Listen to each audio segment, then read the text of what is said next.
This is Hidden Killers Week in Review. A look back at the most prolific stories of the week. This is Hidden Killers with Tony Brueski.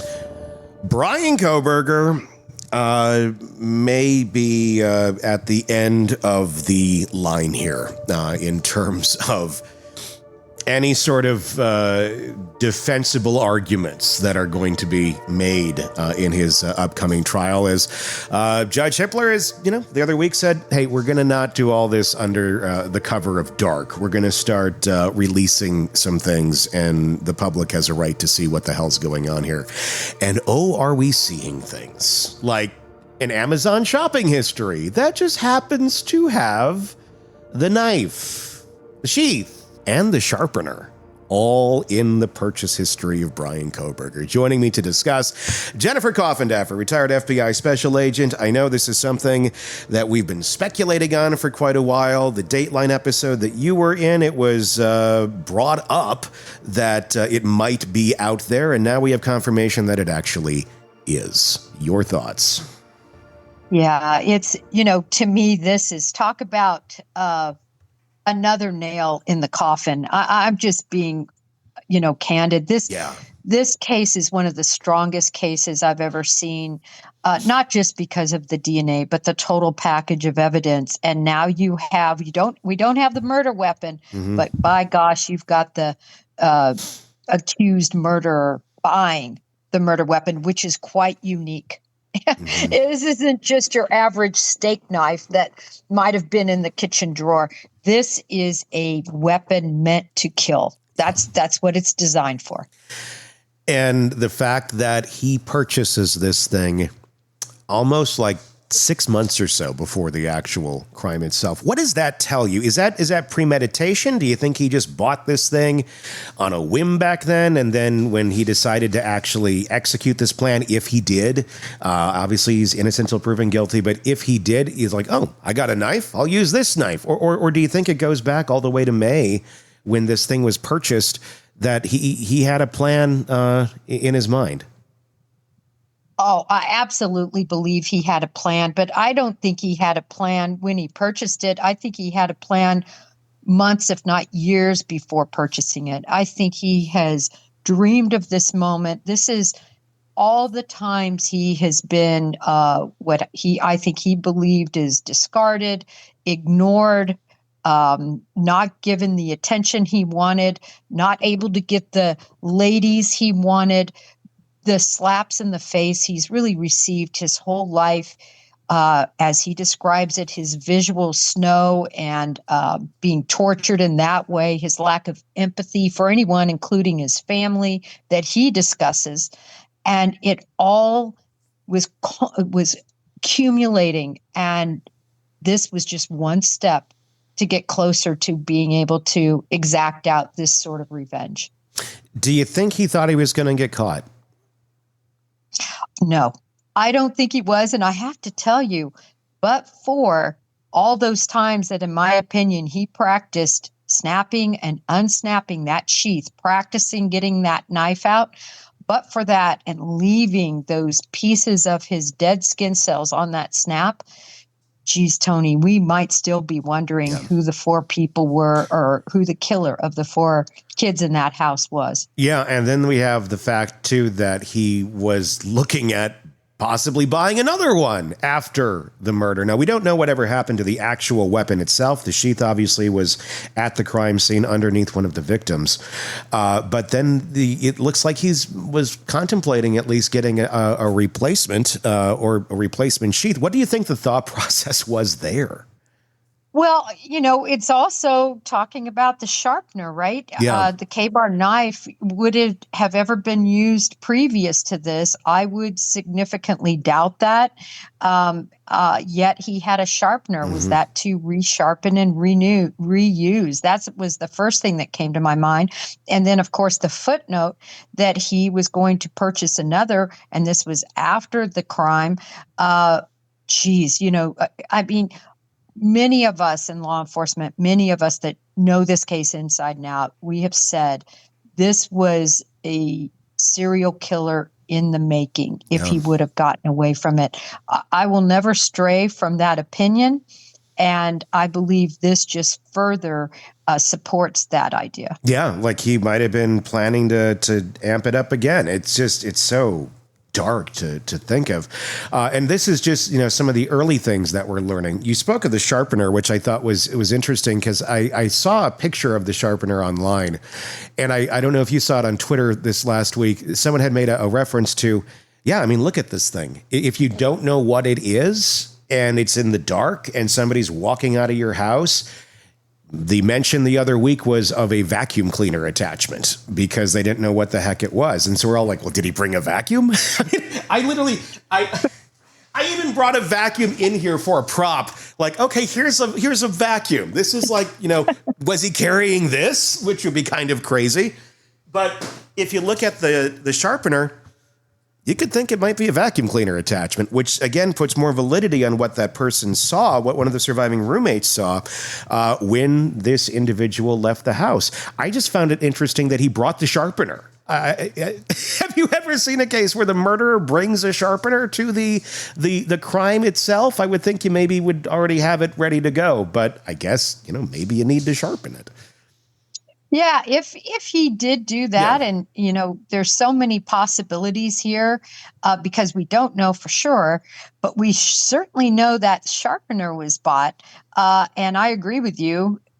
Most people would sharpen before they ever hit that crime scene.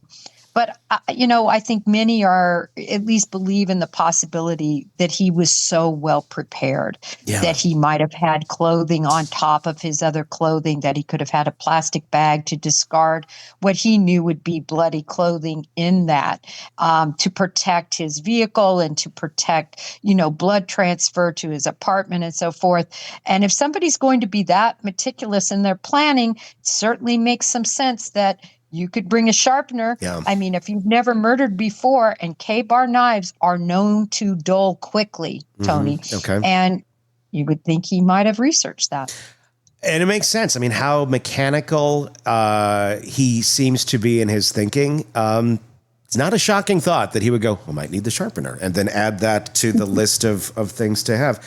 And then, of course, after the fact, just mere hours after the murders take place, this is Kohberger.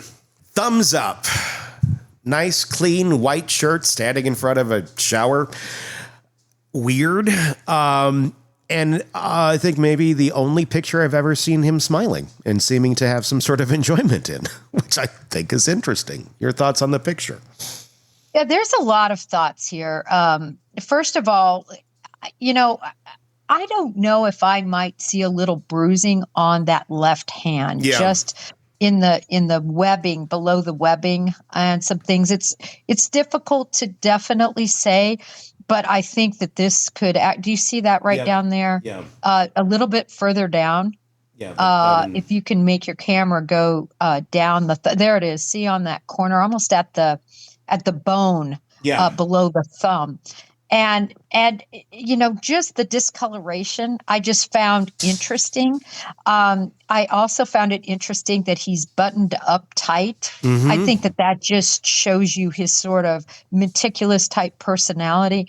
I also thought it was interesting that he has his earbuds in. I wondered if he might be listening to something very, sinister in those. In other words, a song or something that meant something to him. Yeah. I also found it interesting. It's hard to tell if there's a shower curtain there. To me, I think taking it in front of that shower curtain or in front of that shower, we know there was never a shower curtain when law enforcement went. Mm-hmm. We don't know when it was taken down. A lot of people think that white edging is the shower curtain. It could be the shower curtain. It could be the edge of the stall there. It's really hard to tell. But I think no matter what, it signifies, I can just see him with blood, that would have been, soaked up and absorbed in the hair and in the, his hands and things just going down that drain. I can just see this, the fact he got rid of that shower curtain, was there spatter on it? I just think this shower area that he chose to take this selfie, I think it's important. He doesn't seem like a selfie kind of guy. That was the first thing I thought when I he took a selfie. Interesting. He doesn't seem to be that type of a person, but he did. And this seems to be a moment. Like I said, it's the only time I've ever seen him smile. A moment of joy, a moment of satisfaction. You can see it in that picture. And when you know what he's accused of doing just hours before, that makes it even creepier and even darker to think of this satisfaction in front of a shower. Was this a trophy? Is this, because he didn't, as far as we know, we didn't take any trophies from the scene. Is this picture a trophy where he can look back on it and remember that moment where he is in just utter adulation? Yeah, trophy meant to, commemorate what happened. Yeah. He can look at this and remember every detail. I also found it interesting that his face was so very white. Mm-hmm. It looks in this picture like he hasn't had a meal or, oxygen for quite a long time. It's just obviously blissful and happy, but also just creepy. It's like a vampire. Like you would envision somebody to look after they took somebody's life from, as I said, just this facial expression and the lack of coloring. The other thing, Tony, is there's never been, at least that I'm aware of, any definitive answer of his left and right-handedness. Mm-hmm. I've really tried to find it. Me too. I believe his sister, I believe she said at one point he was right-handed, but I could not find that document to say that. But you notice he's taking it with his right hand here. Mm-hmm. Very few people manipulate a selfie. You set it up, you have to press the buttons with their offhand. So this made me think he was right-handed. We're going to know all of this based on the wounds soon enough. But that was another thing. I just thought, seems like he might be right-handed. Yeah, I mean, there's pictures say 1,000 words, and this one really says a lot. What exactly it's saying, I think there's a lot of questions there. But just the fact that he's taking this, do you think this was just for himself, or was this something that maybe he put out somewhere? The first thing that came to my mind, and again, we don't know any info on this, if there is any, because he very much seems kind of an incel type dude. I'm very curious about the digital footprint, if he's had involved in any of those communities or commiserates or whatever with them, if this was a, mission accomplished, guys type thing to something so heinous, or is this just solely for his enjoyment? I do not think that he sent this to any particular person or somebody else. Mm-hmm. But what I do think is I could see him using this as his screensaver, something that popped up on that cell phone or his computer every time he opened it up. I could see that definitely happening, or something in his social media, to be his icon. That's how I took it. Not sending it to somebody, but being able to look at it for himself. God, can you imagine, like, every time you open your phone and he would be, that's your screen background? That's a horrible joke to play on somebody. It's like, who changed my screen? What is this? Give you nightmares for days, years. Oh my God. Well, I'm curious as to see what will drop next. Is this the end of the road, do you think, for Kohberger? Is this the one that's going to seal the deal? And do you think that this, now that this is out there, and obviously Ann Taylor knows more of what's in the discovery, are we going to get to a trial? Is there going to be some sort of pleading at some point to save his life? Because I feel like that's kind of where we're at right now. So I do not think Kohberger will want to plead. No. I could be wrong. I've always said it's possible because I believe, one of his idols was BTK, Dennis Rader. And Dennis Rader, out of the blue, very bizarrely, decided to plead guilty. I remember that. With not, giving anybody really any notice. So could he follow in those tracks? I think that is a possibility. But boy, he seems dug in and remember, and I know people don't like it when I say this, but I just call him balls and strikes, Tony. There is so much money involved in representing him. Yeah. Her salary has skyrocketed. There's multiple other attorneys. I think we're up to 4 now on the case, and they just brought on a new DNA person, even though they already had another DNA person.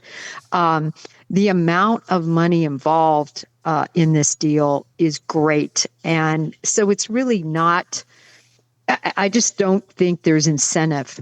And I think that they think they'll be able to get him off from, if he's convicted, from the death penalty with all of this autism and he has, a disorder when it comes to that's being the able newest to argument. Run and whatever. I know. It's like, what? Every day I'm hearing their arguments, and I'm just like, God, Ann Taylor, you are creative. My goodness, you are creative. And God knows, I don't think any of that will work. I think if there's anything that this selfie is going to do, it's going to get a bullet in him from a firing squad. And I think if you're sitting on that jury and you have any question about his empathy or anything, and you see this picture, this would be the vote. This is what would push me over to say, yeah, let's get him off the face of this planet. The selfie that takes his life, I think, is what it might end up being. No, I was just going to say, there's going to be more. I know it seems like, boy, this couldn't get any worse for Brian Kohberger. We haven't even got to look at his digital footprint across the board. Everything he's Googled, everything he has said in terms of digitally, we haven't even gotten to see that. I think it's going to be very interesting and damning. There's a lot to come. Craving non-stop true crime updates? Sorry about Press that. subscribe now and get the latest cases, analysis, and expert commentary delivered straight to your feed. Only from the Hidden Killers podcast and True Crime Today.